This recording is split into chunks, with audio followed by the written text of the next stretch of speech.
नमस्कार मित्रांनो, मी आडाव सर माझ्या चला इंग्रजी शिकूया या विशेष कार्यक्रमात मी पुनश्च एकदा आपल्या सगळ्यांचं माझ्या मनापासून आपलं सगळ्यांचं स्वागत करतो. तर तुम्ही इकडे जर पाहिलं असेल तर मी आज या ठिकाणी स्पोकन इंग्लिश तुम्हाला शिकवणार आहोत. How to speak English in a fluent way in an effective way. There is a technique and we can make use of that technique to speak English in a fluent manner. ते कशा प्रकारे आपण बोलू शकतो ते इथे पहा. तुम्ही लिहिलं आहे मी घाबरलो आहे. म्हणजे एक step by step we can do it. म्हणजे आपण ते स्टेप बाय स्टेप करू शकतो. म्हणजे अचानकपणे ते आपण करणार नाही. स्टेप बाय स्टेप आपण ते शिकू शकतो. तर त्या ठिकाणी पहिली स्टेप आपण या ठिकाणी शिकणार आहोत. तर पहा, मी घाबरलो आहे. मराठीमध्ये म्हणतो मी घाबरलो आहे, मी थकलो आहे, मी प्रभावित झालो आहे. अशा प्रकारची वाक्य आपण दैनंदिन व्यवहारात करतो. पण ती इंग्लिशमध्ये कशी करायची हा फार मोठा प्रश्न असतो आपल्यासमोर. आता पहा, मी घाबरलो आहे, मी आश्चर्यचकित झालो आहे, मी उत्सुक झालो आहे, मी अत्यानंदित झालो आहे, मी बोर झालो आहे, मी प्रभावित झालो आहे, मी निराश झालो आहे, मला धक्का बसला आहे. अशा प्रकारची वाक्य आपण दैनंदिन व्यवहारामध्ये करत असतो. वर्तमान काळातील वाक्य आहेत, लक्षात ठेवा. मी तर ग्रामर शिकवत नाही बरं तुम्हाला. मी फक्त तुम्हाला या ठिकाणी स्पोकन इंग्लिश शिकवतो आणि ग्रामरचा सुद्धा भाग आहे हा.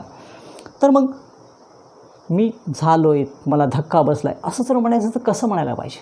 आय ॲम म्हणजे मी आहे, याचा शब्दशः अर्थ मी आहे. मी लोय, मी थकलो आहे, आय एम टायर्ड. तर या ठिकाणी पहा, मी घाबरलो आहे. मग आपल्याला काय करायचं? I am. पहा, आय ॲम याच्यापुढे फक्त एक ईडी लागलेले विशेषण घ्यायचं. आता मी घाबरलो आहे. घाबरलो आहेसाठी शब्द आहे आय ॲम स्कॅर्ड किंवा frighten. SCARET. I am scared. मी घाबरलो आहे. आय एम फ्रायटन असंही म्हणू शकता. त्याच्यानंतर पहा, आश्चर्यचकित झालो आहे. मला तर आश्चर्यच वाटलं आहे. आश्चर्यचकित झालो. I am surprise. I am surprise. SURPRISED. I am surprised. पहा, आय एम जशाल तसं आय एम सरप्राईज्ड. तिसरं वाक्य आहे मी उत्सुक झालो आहे एखाद्या गोष्ट. I am excited. I am excited. EXCITED. हे सगळे धातुसाधित विशेषणं आहेत, लक्षात ठेवा. I am excited. ईडी लागलेले. त्याच्यानंतर आहे मी अत्यानंदित झालो आहे. I am overjoyed. हा शब्द लक्षात ठेवा. ओव्हरजॉईड. JOYED. मी अत्यानंदित झालो आहे. आपण म्हणतो मी बोर झालो आहे. मी खूप बोर झालो रे बाबा. I am bored. I am bored. BORED.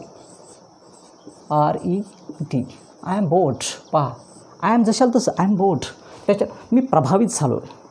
After watching any match, after watching any cricketers innings we say I am impressed by his innings.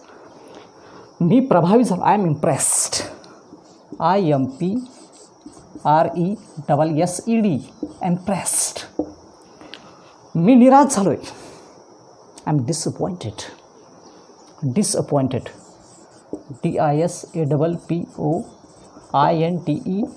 Disappointed. ही सगळी धातुसाधित विशेषण. I am disappointed. आणि शेवटी मला धक्का बसला आहे. I am shocked. I am shocked. SHOCKED. I am shocked. मला धक्का बसला आहे. म्हणजे आय एम स्केअर्ड म्हणजे मी घाबरलो आहे. I am surprised. I am excited. I am overjoyed. I am bored. I am impressed. I am disappointed. I am shocked. म्हणजे आय ॲम आणि अधिक ईडी लागलेली विशेषणं घेऊन आपण अशा प्रकारची लोय, मला झाला आहे, धक्का बसला आहे, अशा प्रकारची वाक्य आपण सहजपणे करू शकता. तुम्ही इंटरनेटच्या माध्यमातून वेगवेगळी ईडी लागलेली विशेषणं शोधू शकता आणि तशा प्रकारची वाक्य पहिल्या स्टेपला तुम्ही करू शकता. आणि निश्चितपणे I am practically confident that you can make your English very